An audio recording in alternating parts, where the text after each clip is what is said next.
मुची प्रार्थनान हेच मुचे मागणी, हीच मुची प्रार्थनान हेच मुचे मागणी।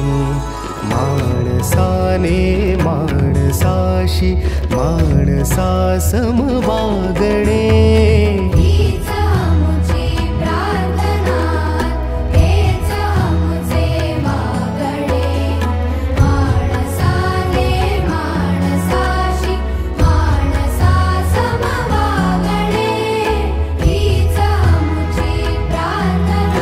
for a short speech. We live in respectively like family and self, which is the best.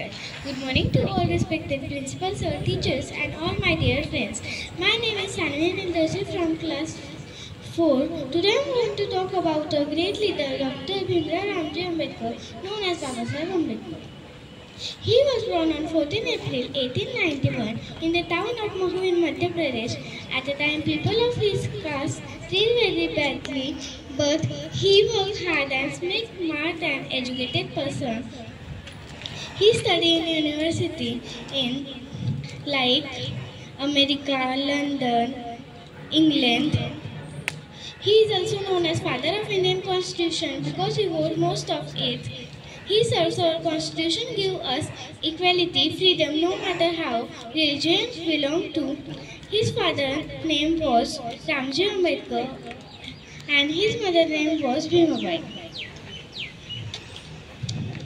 His famous words was educate, aggregate, organization. Thank you.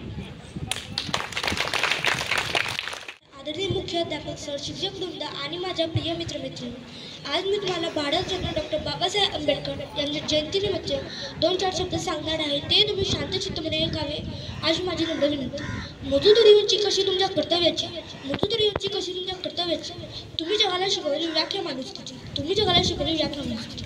Doctor Babasaheb Ambedkar यांचा जन्म 14 April 1899 रोजी मध्य प्रदेशातील महू येथे झाला।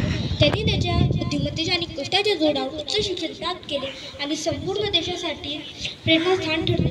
त्यांनी कोलंबिया विद्यापीठ आणि लंडन स्कूल ऑफ इकॉनॉमिक्स येथे पदव्युत्तर शिक्षण घेतले आणि संपूर्ण आयुष्य समाजातील अन्याय, भेदभाव, विषमता दूर करण्यासाठी समर्पित केले। शिका, संघटित व्हा आणि संघर्ष करा, हा त्यांचा मूलमंत्र आजही आपल्याला जीवनाचा मार्ग दाखवतो।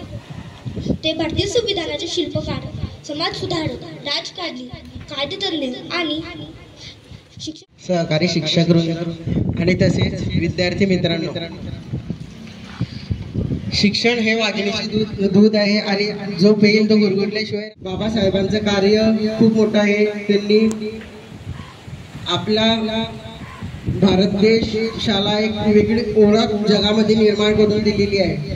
आपल्याला माहीत नसेल पण अख्ख्या जगामध्ये 152 देशामध्ये आज त्यांची जयंती साजरी केली जाते। ही आपल्यासाठी सर्वात आनंदाची आणि गर्वाची आणि अभिमानाची गोष्ट आहे। शिका, संघटित व्हा आणि संघर्ष करा असा मूलमंत्र त्यांनी सर्वांना